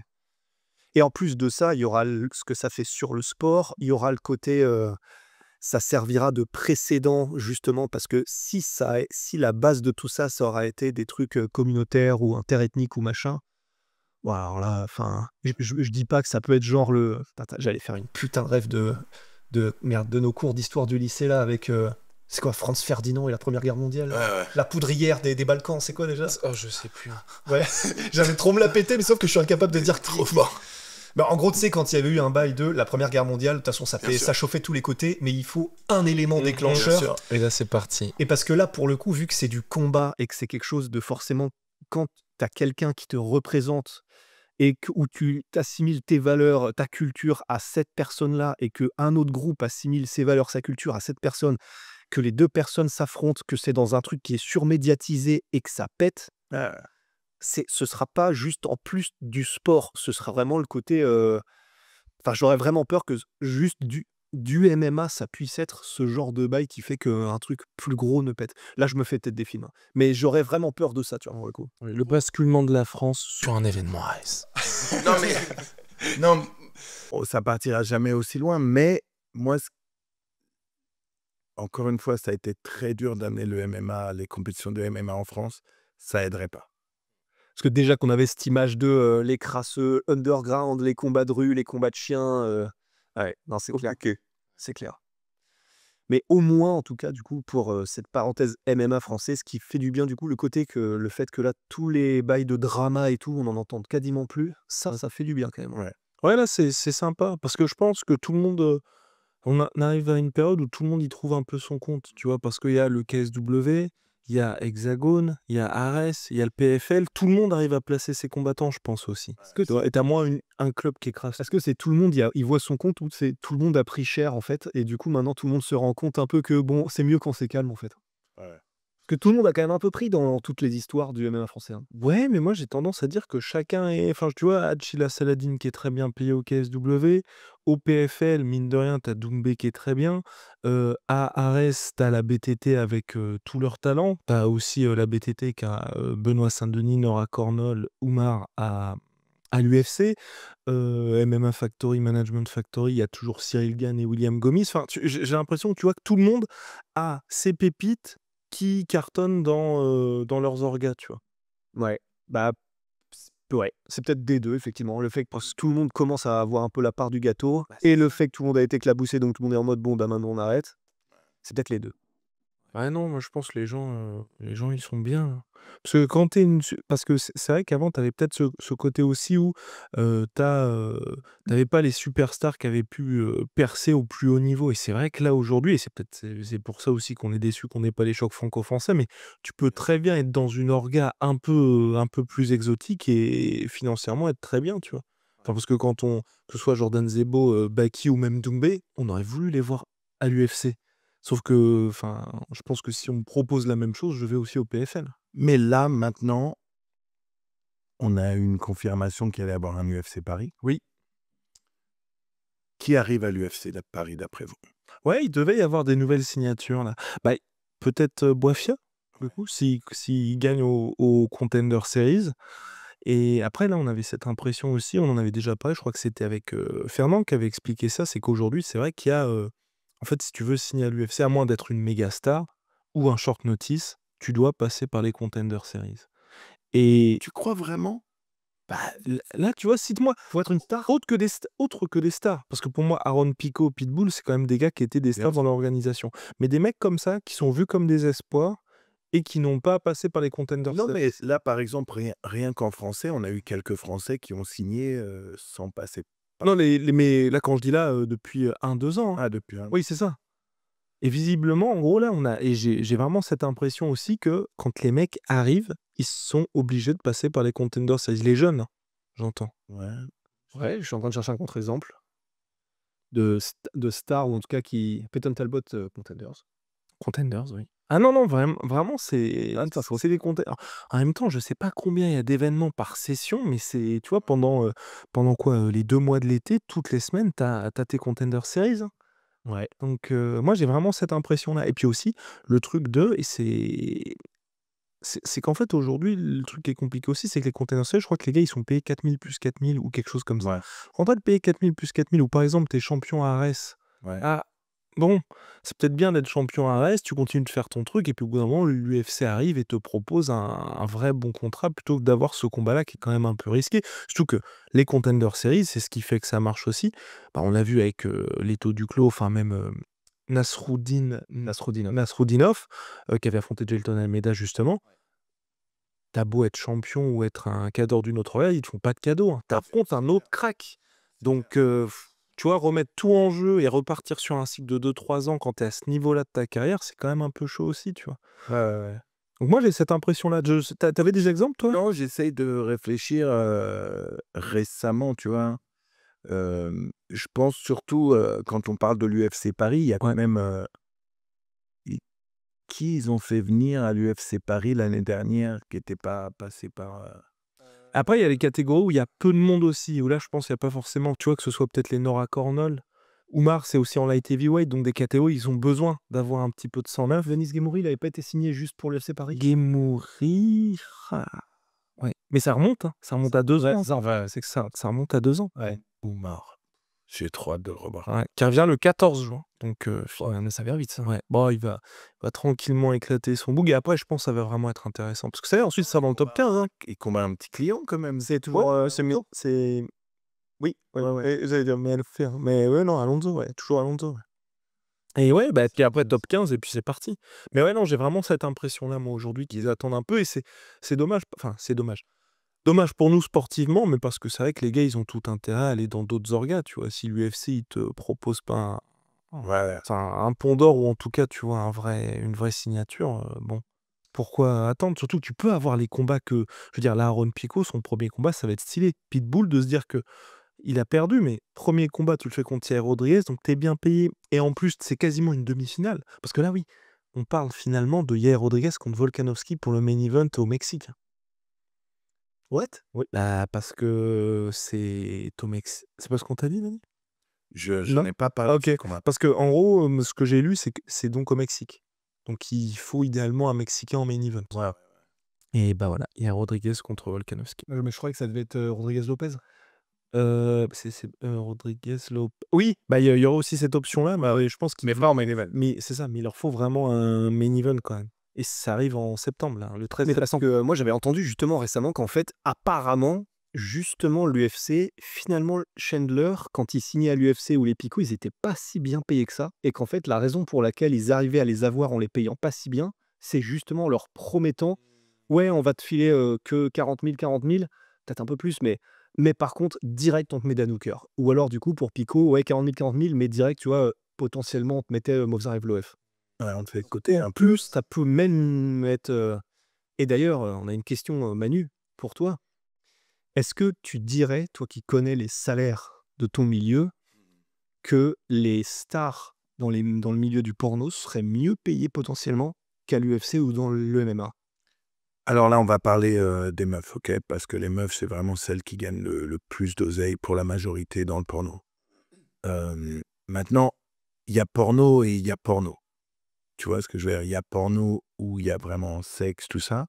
Et après, il y a porno où c'est plus de la nudité, des trucs comme ça, ou des meufs qui font des trucs solo.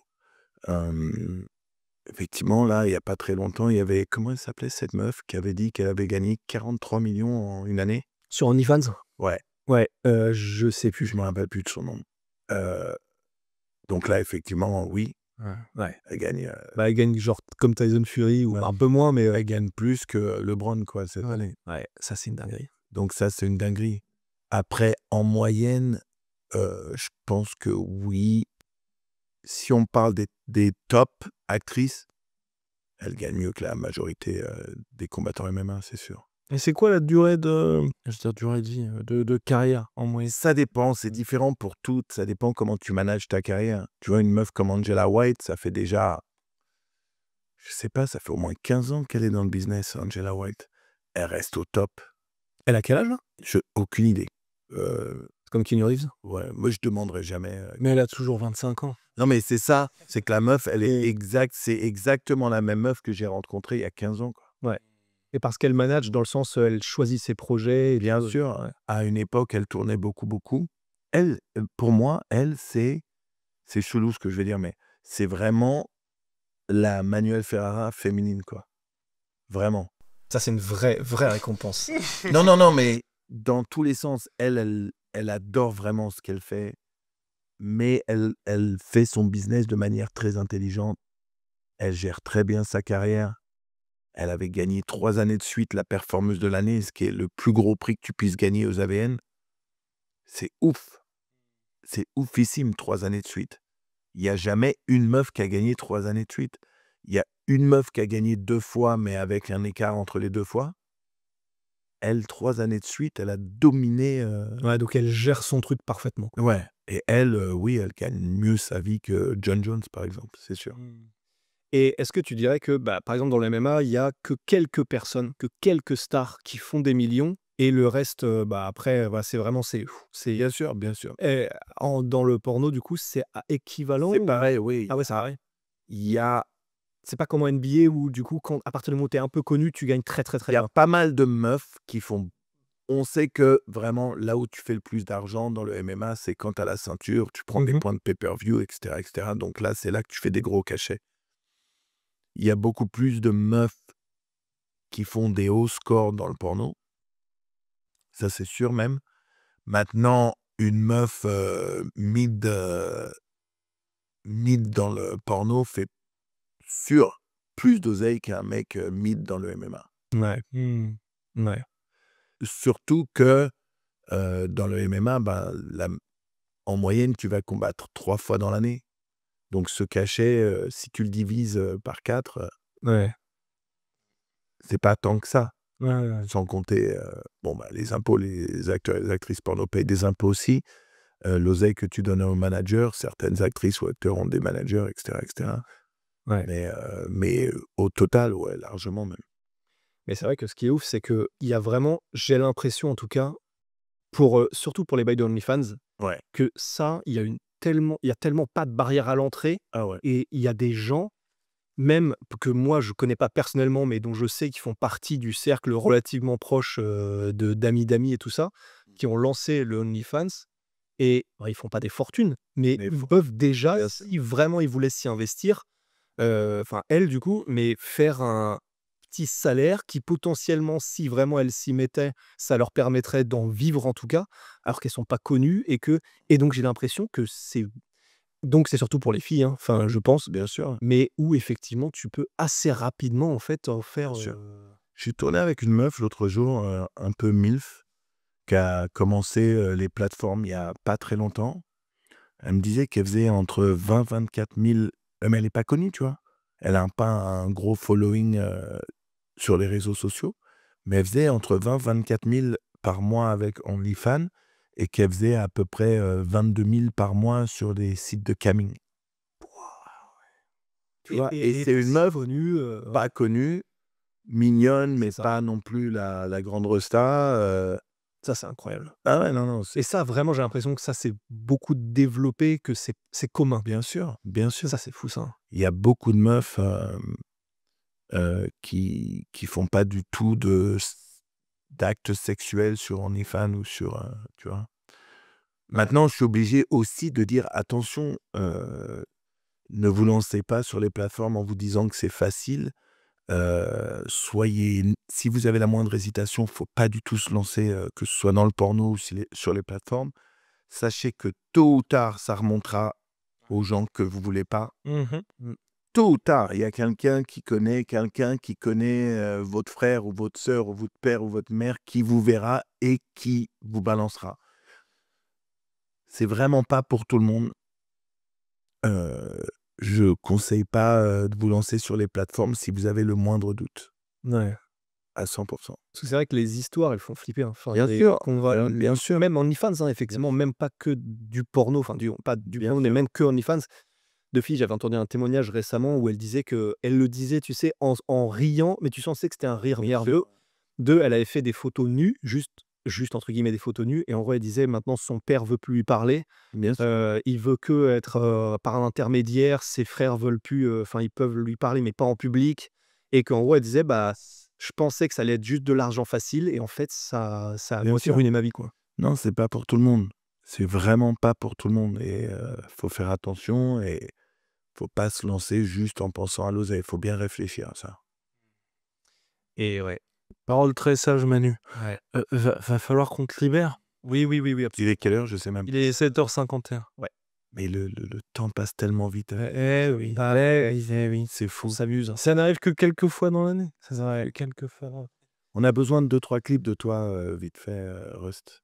2-3 clips. Ouais, juste C'est quoi, là? insulte la maman de... C'est Bidadi. On va commencer avec ça. Mais non, mais faut le vendre. Putain, on va le vendre ce combat ou quoi là? On va le vendre ce combat, les gars. Je suis ton manager, frérot. Je vais t'aider. C'est un concours de tub, là. Mais ouais, Dis-lui. mais il faut que ce soit faut que ça reste organique. Faut pas que ce soit fake de ma part. Voilà. Donc, Dis-lui. Toi et ta petite tub, papa. Si t'as des couilles, tu restes debout face à moi. de toute façon, ce serait mon seul angle. C'est vrai. Si t'as des couilles, tu restes debout face à moi. Parce que debout, tu tiens pas un round. Pas 5 minutes face à moi, mon gars. Ouais, mais là, t'as pas dit le nom, du coup, là... Ouais, mais justement, je me garde On bien. va envoyer ça. Cédric Doumbé, face à moi. T'as resté debout, mec qui collab tout le monde comme... comment il s'appelle le mec là? Il y a un combattant français qui avait collab absolument tout le monde, qui avait affronté Ramzan. Ramzan Jambief. Ah, Golden Boy. Au Golden Boy, ouais, il avait collab tout le monde. Ben Simon, il avait collab tout le monde.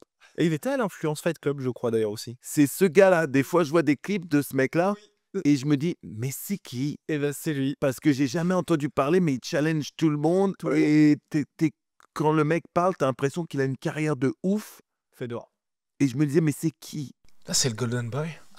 Ni plus ni moins. Ni plus ni moins. Mais il combat pour de vrai Oui, il ou... combat pour de vrai, combat mais il en joue, tu vois. Il s'est dit, bon, bah, c'est mon angle à moi, c'est de call out tout le monde. Et, mais c'est marrant parce que dès que t'as. En gros, je pense que c'est un bon indicateur pour un combattant pour savoir est-ce que j'ai percé. À partir où t'as percé, t'es call out par le Golden Boy. Il a raison, le gars.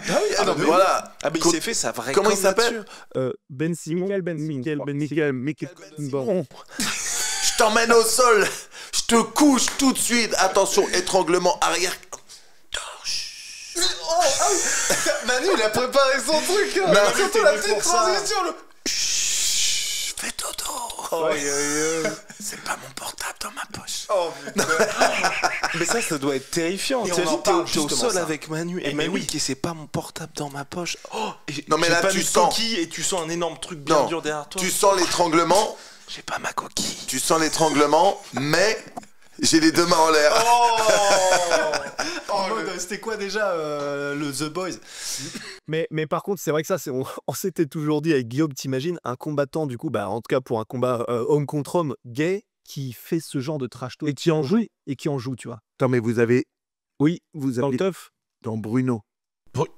C'est un film, ça. Oui, Non, c'est non. un film. C'est un film, Oui. Bruno. Bah, à la fin, Ah, ce film-là. ce film avec Sacha Baron Cohen, Oui. où il va dans le Midwest, un truc de MMA. Vous l'avez jamais vu ce film? non. Et j'ai vu une vidéo après où il explique, en fait, tous les trucs qui ont déconné, parce qu'il devait y avoir une sécurité, et les gens, en fait, parce que ça part en combat challenge, il avait mis une grosse moustache, habillé, nanana, il lance un challenge, et en fait, le mec rentre, et il commence à pseudo se taper, ils vont au sol, et il commence à se rouler des pelles et tout ça. Sauf que c'est le Midwest, les gens commencent à envoyer des chaises. Attends, et ça, c'est dans le film? C'est dans le film, parce que dans le film Bruno, c'est une partie d'acting, une partie Ouais. un peu comme il avait fait avec Borat. Ouais. Regardez ce passage, Oui. Oh merde. vous allez halluciner. Et en fait, il explique, normalement, il devait y avoir une trappe où, au Ouais, cas ça où, aurait été- il pouvait se barrer dans la trappe, se cacher en dessous, nanana. Elle marchait pas. Ça n'a pas marché. Oh. La sécurité a pas fait le taf. Et là, il se retrouve vraiment dans la merde où tout le monde s'enflamme et veut les tabasser. Ouais. Attends, mais ça s'est fini comment, du coup? Bah, finalement, ça s'est calmé, mais il explique qu'il a été obligé. Non, c'était pour un type. Ouais, en gros, ça, quoi, tu vois. Ouais. Ah ouais. mais chaud, regardez cette scène, vous allez halluciner. Comme quoi? Parce qu'ils vont loin, les deux gars aussi. Hein. Ils vont très, très loin. Ok. Peut-être même trop. On vous laissera là-dessus. En tout cas, Grandon Pound, les gars, c'est Attends, tous les dimanches. Michael Ben Simon, c'était pour rire, frérot. C'était pour rigoler. Hein. M'attrape pas. Tous les dimanches, quand Manu est motivé parce que c'est un subcalorante. Vous n'avez aucune honte. Quelle infinité. Sur sa chaîne Twitch, Bien sûr. On se Attends, retrouve attends. très vite. Avec des petits bruits de blister. Oh, Ouais. oh là là, ASMR. Et puis on vous fait gagner évidemment les 10 t-shirts. Wow, on fait gagner les 10 t-shirts. Ouais. Donc dans les commentaires, on ne sait pas encore comment. Mais voilà, si, quand est-ce que Manu prendra sa retraite? Voilà. Voilà. Nous, un chiffre. Normalement, rendez-vous dans un an et demi pour les grands vainqueurs. Et peut-être que, ne vous inquiétez pas, on en sélectionnera avant. Allez, bye. Salut tout le monde. Parfait.